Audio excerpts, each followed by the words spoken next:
It is summer, 1901 in Montgomery, Alabama. Delegates from every county, all men, all white, set out to write a new state constitution. The newly elected president of the convention, the Honorable John B. Knox, set out to clarify the most pressing issues of the convention.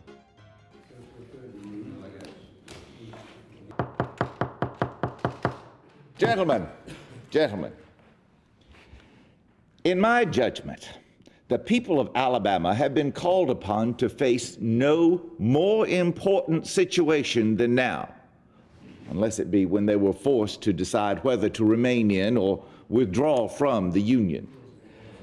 Then, as now, the Negro was the prominent factor in the issue. The Southern people, with the grave problem of the races to deal with, are face to face with a new epoch in constitution making. Now, some of our northern friends have ever exhibited an unwanted interest in our affairs. It was their interference that provoked the most serious conflict of modern times, the war between the states.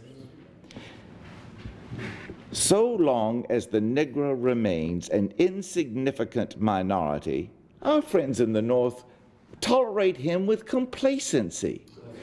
But there is not an intelligent white man in the North, not gangrened by sectional prejudice and hatred of the South, who would consent for a single day to Negro rule.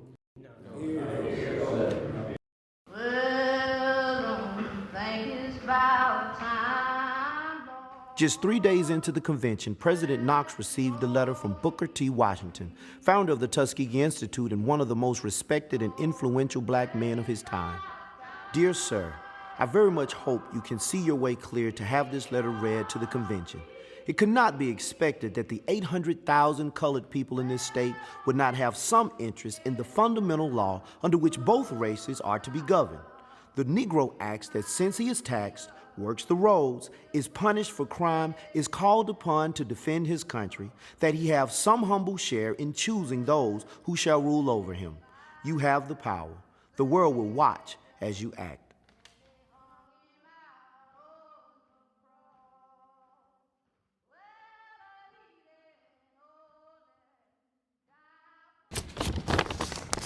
Gentlemen, we need to establish white supremacy in this state.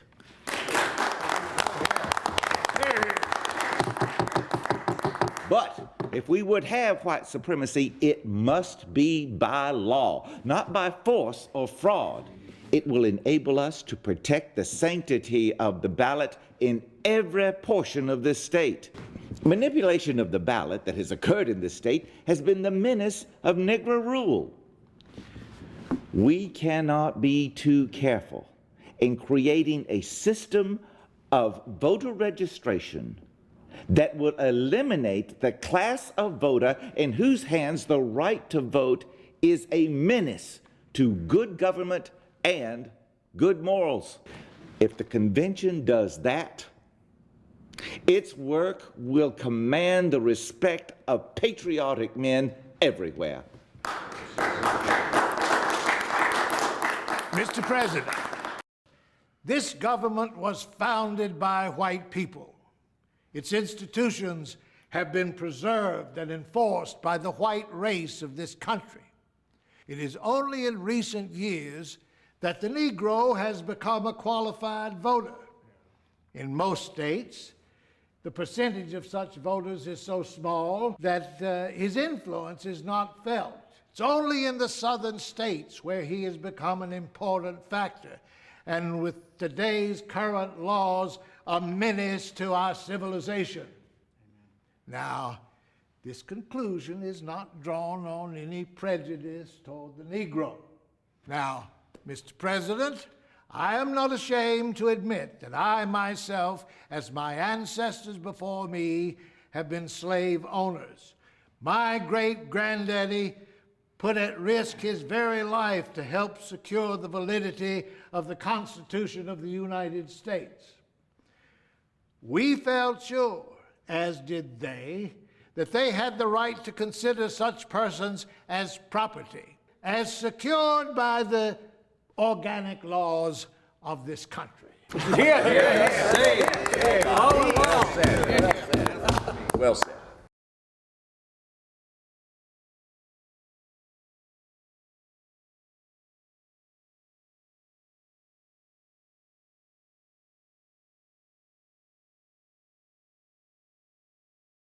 The 15th Amendment is one of the Reconstruction Amendments to the Constitution and was ratified in 1870.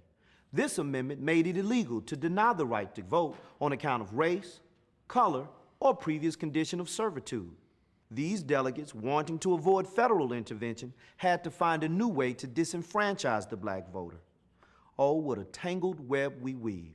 Now, the Supreme Court of Mississippi says here, restrained by the federal Constitution from discriminating against the Negro race, the convention discriminates against its characteristics and the offense to which its criminal members are prone.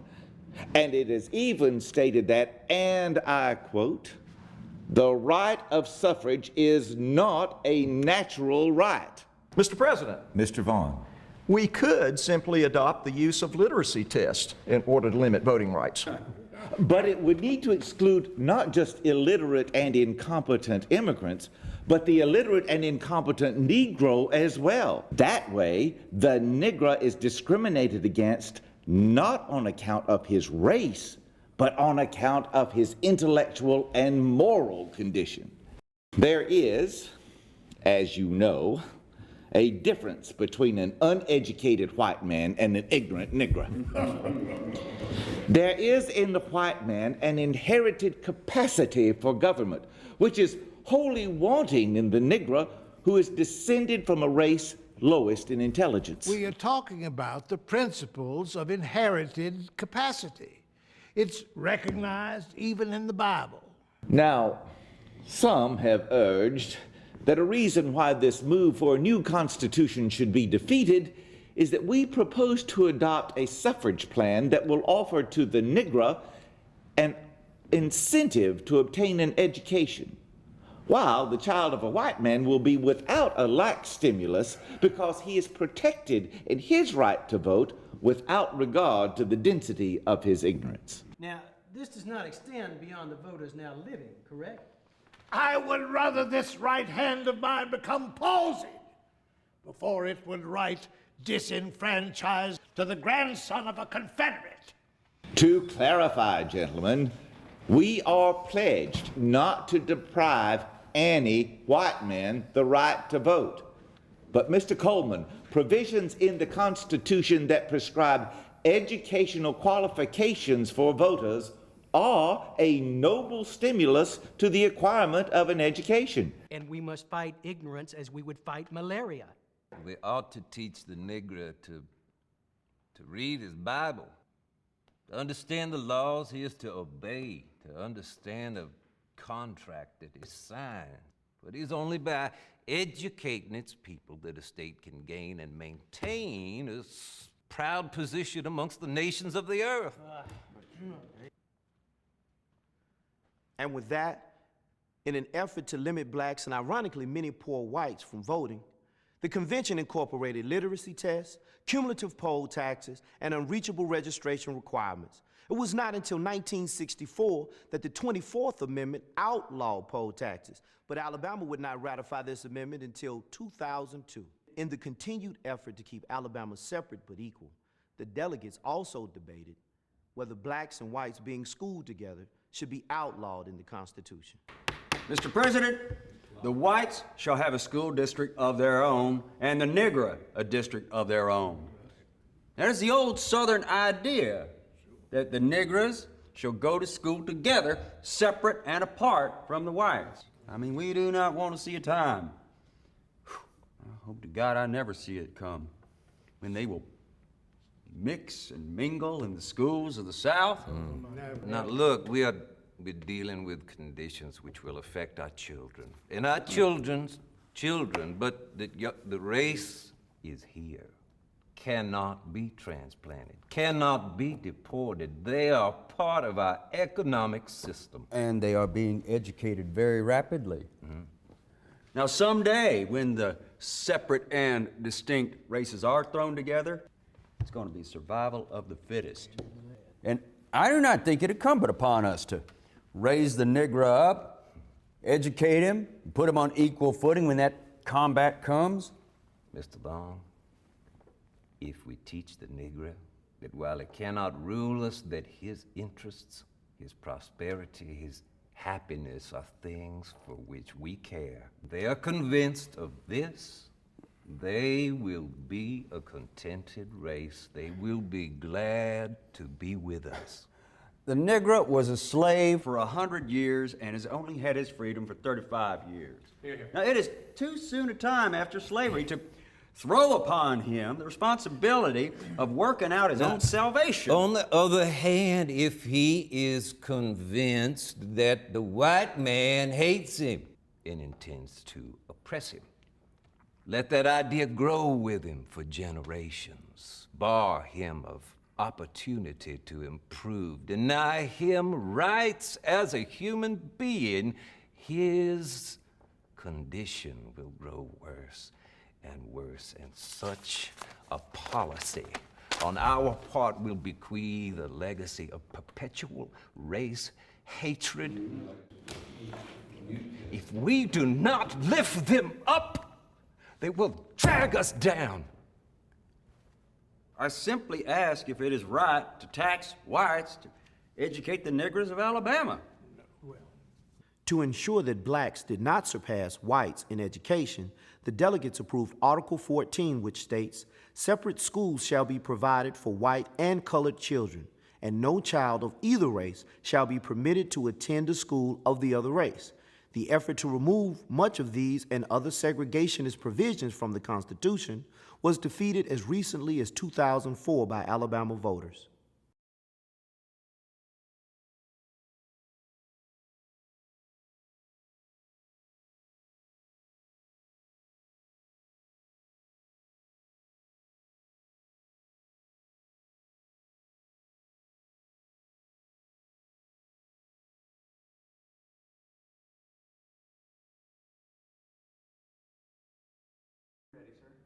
Now, Section 62 states, "The state legislature shall never pass any law to authorize or legalize any marriage of any white person and Negro or the descendants of a Negro to the third generation inclusive, though one ancestor of each generation be a white person." Mr. President, Mr. Vaughn. I have an amendment to offer. To amend Section 62 by striking all words following the word Negro as it occurs the second time in the second line. And what would be the effect of such an amendment? This amendment simply would prevent Negroes from marrying white people at all. Period. Mr. President, this language is already in the penal code of this state and has been for a long time. I think it is properly in the Constitution as a policy against miscegenation and in favor of race separateness. Gentlemen, if you adopt this amendment, it is an open question as to how far the descendants may be traced and to what generation, leaving the entire thing in a state of uncertainty. It is my judgment that as currently written, it is as far as we ought to go. Without such an amendment, sir, it would be possible to legalize the marriage between a white person and the descendant of the Negro to the fourth generation. I haven't known or heard of any marriage in this state between a white person and the descendant of a Negro. Gentlemen, we have these people among us here, clearly an inferior race, and I think the laws that we have lived under go far enough in our Constitution. Mr. President, I have an amendment too. To amend Section 62 by adding to the second line after the word Negro, the words Chinese and Indian. Now, I don't wish to make a speech on this. Just think that Indians and Chinese are sorrier than niggers, and I just think they ought to be included in there.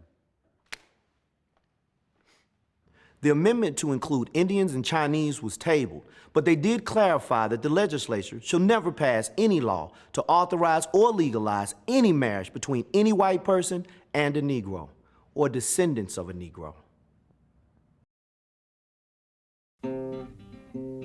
If the men should see the women going to the polls. By 1901, 25 states had given women partial suffrage, and 4 states had already given them equal voting privileges to those held by men. Armed with a letter from the National American Woman Suffrage Association, a woman by the name of Miss Frances Griffin, president of the Alabama auxiliary of that group, was hoping to address the convention. This group of men, most of them lawyers and judges, would have preferred to have been done for the day, but rumor had spread, and women from across the state had filled the chamber that day.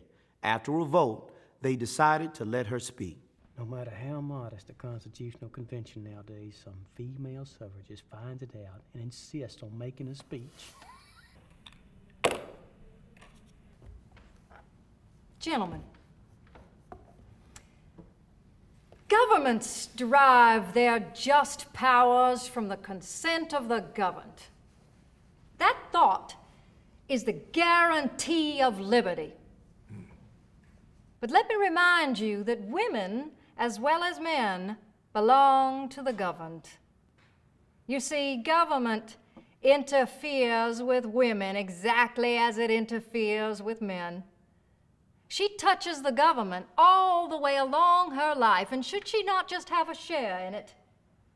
Mr. President, I live in a household of women, of educated women,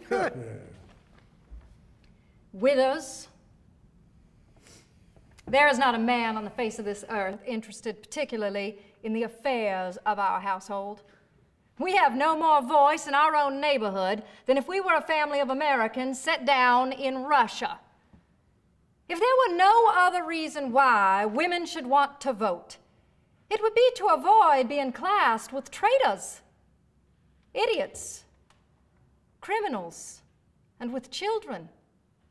If there were no other, there would be the demand for justice and full equality before the law. Look abroad, gentlemen, at the great army of wage workers today and see the women, the mothers, the sisters. And you know that it is the struggle of the fittest, and the weakest are still further handicapped by the lack of any voice to regulate the laws that crush her. Women ask for the ballot for the same reason men have enjoyed it, for self-protection. And so long as there is one woman in the state of Alabama that wants the right to vote, she is, according to the spirit of the Constitution and the Declaration of Independence, entitled to that right. Now, we do not ask for the ballot because we think men unjust or unfair. And we do not ask to speak for ourselves because we think men unwilling to speak for us, but because men, by their very nature, never can speak for women, ever. So long as laws affect both men and women together should make those laws. Thank you for your time, gentlemen.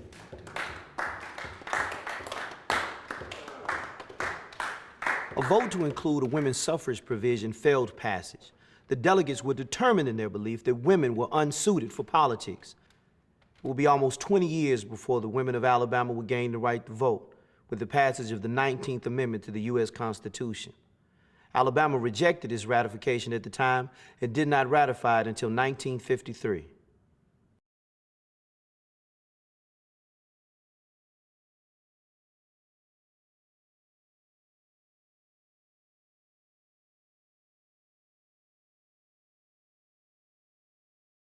I present a minority report with regard to the expense of a stenographic record of the full proceedings of this convention. I do not believe that it is expedient, nor do I believe the people of Alabama should incur the expense. I am in favor of a full public report, as it will throw light into the future as to the true interpretation of this Constitution. I cannot concur. When this work is tested before the Supreme Court of the United States, we do not want them to search for light amid the darkness of our debates on the 14th and 15th Amendments. The publications of the speeches and debates will be of great value in educating people to the needs of a Constitution. The press of this state is in favor of our movement, and if we give good reasons, they will be given the widest circulation by our patriotic editors. Every word is recorded. It will bring dignity and solemnity to the discussion. I disagree. I believe that this full report will repress discussion. I move that the minority report be substituted for the report of the majority. Sirs, ours is a government of the people, and we are here as their representatives. This minority report assumes that there are men in this hall who do not stop to weigh the force of their remarks. I know that the speeches that will be made here shall be speeches of which we shall not be ashamed. Why should not the state of Alabama stand in the forefront of progress when the question of progress arises? I rise in favor of the minority report. You're here. Now, I believe that we should have a record of what we do, but I do not believe that we should have a record of what we say. Now, suppose, for instance, that one of the delegates were to say that no one should be allowed to vote except white men. Now, I believe violations of the 14th and 15th Amendment are but political crimes, and it would take very little for me to vote in favor of an amendment to the suffrage clause that said nobody but white men should be allowed to vote. However, I do not believe that'd be very good reading when the Supreme Court of the United States came to pass on the constitutionality of this here convention. I'm not afraid to speak my sentiments at any time, but I do not think we should have a political record of it there in black and white. Well said. Let the people of Alabama see what has been said and done. I think it would be unwise for this convention to hide what it does under a bushel. I see no reason why we should not take the people into our confidence. Let them look into our hearts and see once and for all our motives. I am not afraid to publish my views on suffrage to this state or the world, and do not believe that this high-minded body will adopt or propose a constitution that it would be ashamed to publish. There's not a man on this floor who believes in the publicity of our actions more than I do. But it is not necessary that it should be put down in black and white. I have no desire in the years to come to point to any of my fellow citizens and say, you made this and this mistake in the years that have gone by. The gentleman seems to think that 20 years from now, some speech made at this convention will be seized upon by critics. But we need never fear the truth. A century from now, when the world has grown wiser, when the real reasons for solving this crisis have sunk deeper into the hearts of men, they shall say with unanimity that the sovereign white people were right.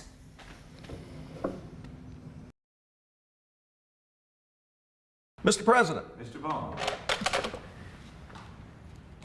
It is an open secret in Alabama that the majority of our people favor eliminating the Negro from politics, but without interfering with the rights of any white man.